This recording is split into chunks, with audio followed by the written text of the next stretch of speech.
আমি সবার কাছে দোয়া চাই যেন আমাদের দাম্পত্য জীবন সুখের হয়। আসলে কে কি মন্তব্য করুক বা করবে বা করতেছেন, আমার তাতে কোনো যায় আসে না।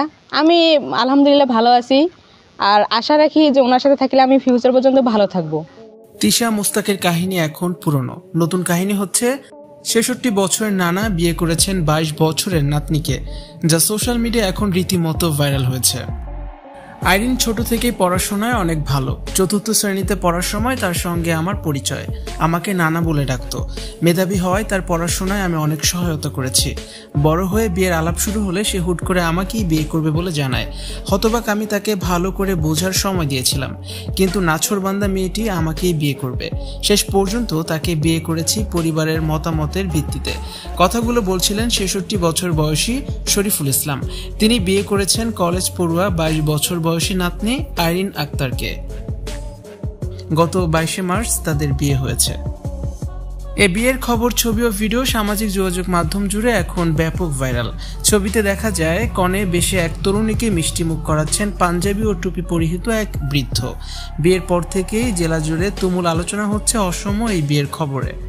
জানা গেছে আইরিন আক্তারের সঙ্গে বৃদ্ধ শরীফুল ইসলামের দীর্ঘদিনের পরিচয়। আইরিন আক্তার টাঙ্গাইলের একটি নার্সিং কলেজে পড়াশোনা করেন। ওই ছাত্রীর দুলাভাইয়ের নানা শরীফুল। পরিচয়ের পর থেকে আইরিনের পড়াশোনার সব খরচ বহন করেছেন শরীফুল। নির্বিঘ্নে পড়াশোনা চালাতে ওই ব্যক্তি ৬ লক্ষ টাকা ব্যাংকে ফিক্সড ডিপোজিট করে দিয়েছেন বেশ আগেই। সেই টাকার লভ্যাংশ দিয়েই পড়াশোনা খরচ চলে আইরিনের। প্রায় ১৫ বছর আগে শরীফুল ইসলামের স্ত্রী মারা যান, ফলে তখন থেকেই তিনি একা হয়ে পড়েন। তিনি এলাকার কারো দাদা আবার কারো নানা হিসেবে পরিচিত।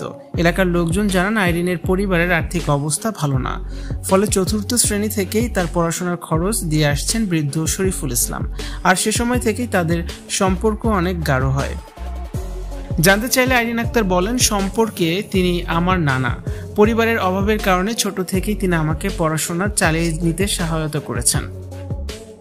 কিছুদিন আগে আমার পরিবার আমাকে বিয়ে দেওয়ার চিন্তা করেছিল। আমি ভেবে দেখেছি অন্য কোথাও আমার বিয়ে হলেও আমার পড়াশোনা আর নাও হতে পারে, ফলে ভেবেচিন্তে আমি ওনাকেই বিয়ে করার সিদ্ধান্ত নেই। এতে প্রথমে আমার বাবা রাজি ছিলেন না, কিন্তু শেষ পর্যন্ত আমার চাওয়াকে প্রাধান্য দিয়ে তিনি আমাদের বিয়ে দিয়েছেন।